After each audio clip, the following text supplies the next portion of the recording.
800 men are about to ride into the jaws of 30,000. The gates of a small French town creak open. Horsemen in full armor pour out in tight formation. 1 mile away, an army that outnumbers them nearly 40-1 waits on an open plain. What happens next will take less than 2 hours, and it will change the map of medieval Europe forever. This is the Battle of Muret, September 12, 1213, and it remains one of the most stunning, most underrated, and most decisive battles in all of medieval military history. If that's the kind of story you're here for, subscribe to Epic Battles and hit the bell. Every week, we dig into the battles that textbooks skip over but history never forgot. To understand why this battle happened, you have to go back about a decade, to a religious and political crisis tearing southern France apart at the seams. The region known as Languedoc, a vast stretch of sun-baked land stretching from the Pyrenees to the Rhone Valley, was one of the most culturally rich and politically complex parts of medieval Europe. Its nobility spoke a different language than the lords of northern France. Its cities were wealthy, its culture sophisticated, and its religious landscape dangerously diverse. Across this land, a movement had taken root that the Catholic Church considered a mortal threat, the Cathar faith. And before we go further, what do you already know about the Cathars? Drop it in the comments. We read everyone. The Cathars, also called Albigensians, after the town of Albi, were a Christian dualist sect. They believed the material world was the creation of an evil force, and they rejected the authority, wealth, and sacraments of the Roman Church. By the early 1200s, they had tens of thousands of followers across Languedoc, and many of the region's most powerful nobles either openly supported them or looked the other way. This was not a fringe movement. This was a competing civilization. Pope Innocent III had tried diplomacy. He had sent legates and preachers. None of it worked. Then, in 1208, his personal representative Pierre de Castelnau was assassinated on the banks of the Rhone. The murderer was almost certainly in the service of Count Raymond V of Toulouse, the most powerful lord in southern France. The Pope's response was immediate and overwhelming. He called a crusade, not a crusade to the Holy Lamp, a crusade against fellow Christians, against French soil. The Albigensian Crusade began in 1209, and it was brutal from the first day. Northern French knights flooded south, drawn by the promise of land, plunder, and spiritual reward. The city of Béziers was sacked in July of 1209. Thousands of civilians, Catholic and Cathar alike, were slaughtered. The crusading army found its military commander in Simon de Montfort, an experienced northern baron of Norman descent who combined genuine religious conviction with ruthless strategic ambition. Over the following years, de Montfort systematically dismantled the military power of the Cathar, tolerating nobility, seizing castles, besieging towns, and building what looked less like a holy war and more like a personal conquest. By 1213, de Montfort controlled a vast swath of Languedoc, but he had made powerful enemies. And those enemies were beginning to unite. The most dangerous of them was Peter II, King of Aragon. Peter was no heretic. He had fought at the legendary Battle of Las Navas de Tolosa just 1 year earlier, in 1212, where a coalition of Christian kingdoms shattered the Almohad Caliphate and turned the tide of the Reconquista. He was widely regarded as one of the most prestigious Christian monarchs in Europe. But Peter had deep dynastic ties to Languedoc, and he watched with growing alarm as de Montfort, his conquest threatened to swallow territories that Peter considered his sphere of influence. Peter arrived in Languedoc in the summer of 1213 at the head of a massive coalition force. He brought his own Aragonese knights, battle-hardened veterans of the Iberian Peninsula. Joining him were the forces of Count Raymond V of Toulouse and a collection of southern French lords whose lands were directly threatened by the Crusaders. Historians generally accept a total coalition force of around 20 to 30,000 men, including mounted knights, a large infantry force, and siege equipment. 20 to 30,000 men. To put that in perspective, that was larger than the entire population of Paris at the time. It was an army that dwarfed almost any force that had taken the field in Western Europe in recent memory. Peter II had every reason to believe the crusade was finished. De Montfort held the town of Muret, a small, fortified settlement on the west bank of the Garonne River, about 15 miles south of Toulouse. When Peter's coalition army arrived and began besieging the town in early September of 1213, de Montfort found himself in a position that looked catastrophic on paper. His total force numbered somewhere between 800 and 1,000 fighting men, almost entirely mounted knights. He had virtually no infantry. His walls were not strong. His supplies were limited, and outside his gates stood a host so vast it seemed to darken the horizon. But Simon de Montfort was not a man who thought in terms of despair. He thought in terms of options. The night before the battle, a small column of crusader reinforcements arrived, bringing his cavalry up to roughly 800 to 900 heavy horse. That was his entire offensive strength. But de Montfort had studied the coalition army carefully, and he had noticed something critical. Peter II was not behaving like a general. He was behaving like a king who expected to win by simply showing up. The Aragonese monarch was supremely confident.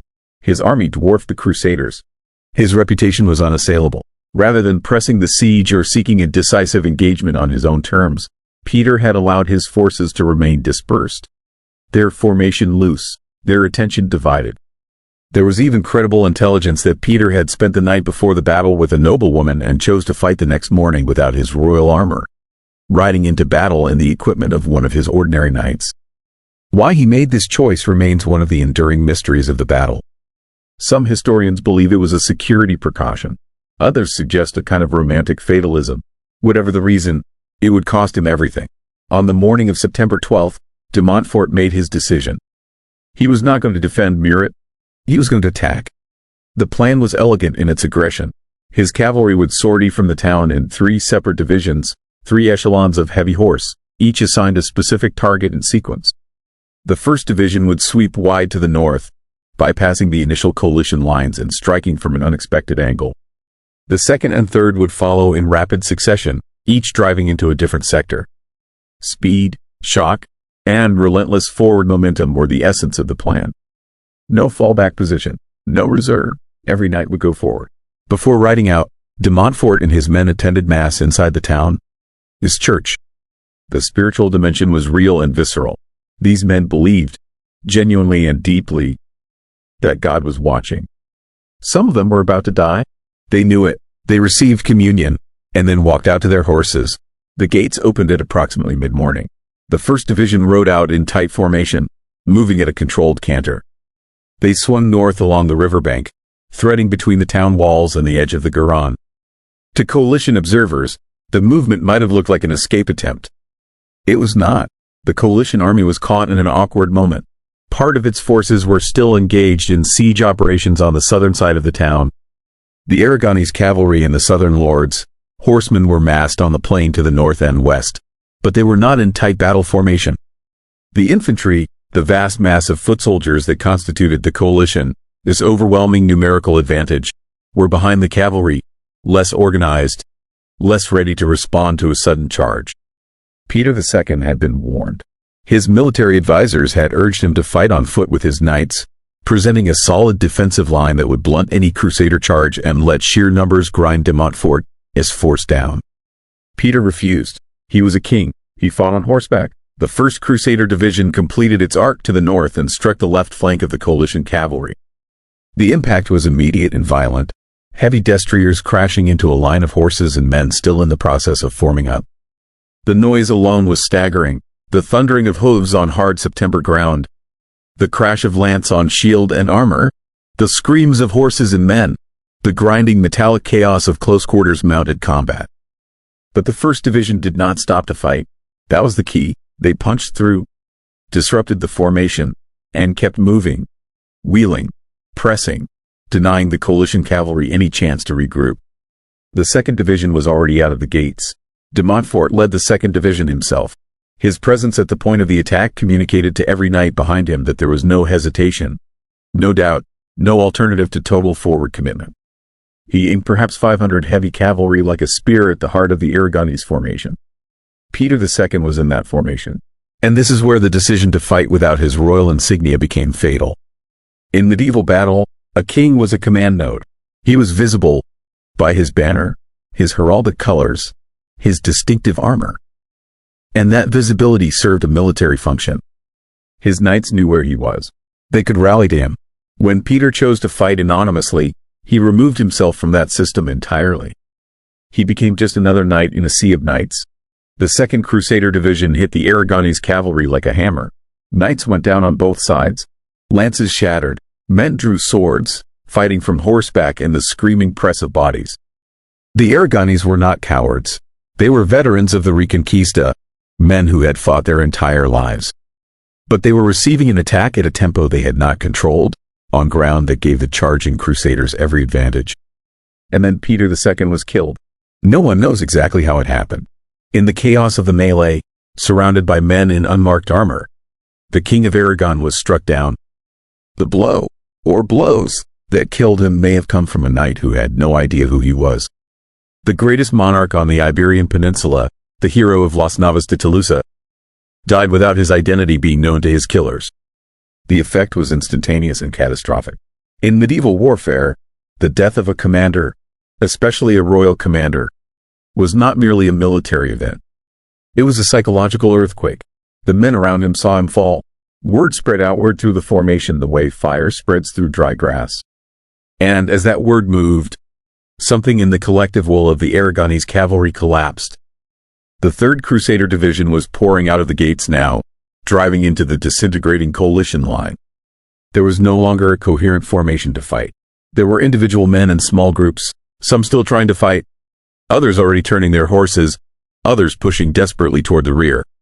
The collapse accelerated. In the language of military history, this is called a rout. A retreating formation becomes a mob. A mob is essentially defenseless. And a mob fleeing across open ground in front of pursuing heavy cavalry is a massacre waiting to happen. The coalition infantry, the foot soldiers who represented the overwhelming numerical advantage of Peter's army, had barely gotten into the fight. They were too far back, too slow, too poorly positioned to intervene when the cavalry broke. Now they found themselves without a cavalry screen, and Crusader horsemen were ranging across the plain with the intent of driving the rout as far as possible. The Garonne River lay to the east and south. Many fleeing soldiers ran toward it. This was, in the geography of panic, a fatal mistake. The river was not fordable at all points. Men who reached the bank in full armor and found no crossing were trapped. Some tried to swim and drowned. The pursuit and the river together turned the rout into something closer to annihilation. Count Raymond V of Toulouse managed to escape, fleeing north. His survival would matter in the years ahead, but it could not change what had just happened on the plain of Muret. The fighting lasted roughly 2 hours from the first sortie to the end of organized resistance. In those 2 hours, the largest army assembled in the region in a generation had been shattered by a force it outnumbered nearly 40-1. The casualty figures are disputed, as they always are for medieval battles. But the sources agree on the scale. Thousands of coalition soldiers were killed, many in the fighting, many more in the pursuit and at the river.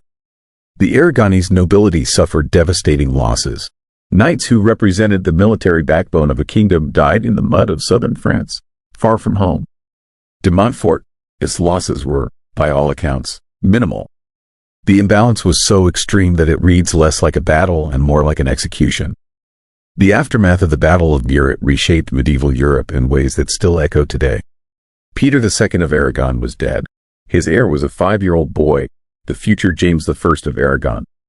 But in 1213, with the king dead and the army shattered, Aragon's ability to project power into Languedoc was finished. The dream of a great Aragonese Occitan political bloc stretching from the Ebro River to the Rhone, an entity that might have fundamentally altered the shape of southern European civilization, died on the plain outside Muret. Simon de Montfort emerged from the battle at the absolute peak of his power. The coalition that had threatened to end the Albigensian Crusade had been destroyed in a single morning. At the Fourth Lateran Council in 1215, the Pope formally recognized his territorial gains. He was, in all but name, the master of the South. But history rarely delivers clean endings. De Montfort would be killed in 1218 during the siege of Toulouse, struck by a stone from a catapult. His son Amaury could not hold what his father had won. The crusade dragged on. It would not end until 1229, when the Treaty of Paris brought Languedoc under the direct authority of the French crown, accelerating the political unification of France and the suppression of southern Occitan culture forever. The Cathar movement survived its protectors' military defeat for decades, but the repression that followed, including the establishment of the Papal Inquisition in Languedoc, ground it down relentlessly. By the early 14th century, It was effectively extinct. The Battle of Muret, September 12, 1213, is a battle that military historians return to again and again, not just for the drama of its numbers, but for what it teaches. De Montfort understood something that Peter II, for all his prestige, failed to reckon with. In medieval warfare, the initiative was everything. To attack, to choose the moment, to impose your tempo on the enemy before he could impose his on you. That was the difference between a battle and a slaughter. Peter had the numbers. De Montfort had the will to move first. An army of 30,000 stood on the plain of Muret and waited. And while it waited, 800 men changed history. The ones who move first usually do. If this battle kept you watching, subscribe to Epic Battles for more. Every episode, we bring you the moments where outnumbered men, bold decisions, and the ruthless logic of war collided to shape the world we live in. And drop a comment below. Do you think Peter II could have won this battle if he had acted differently? Let us know.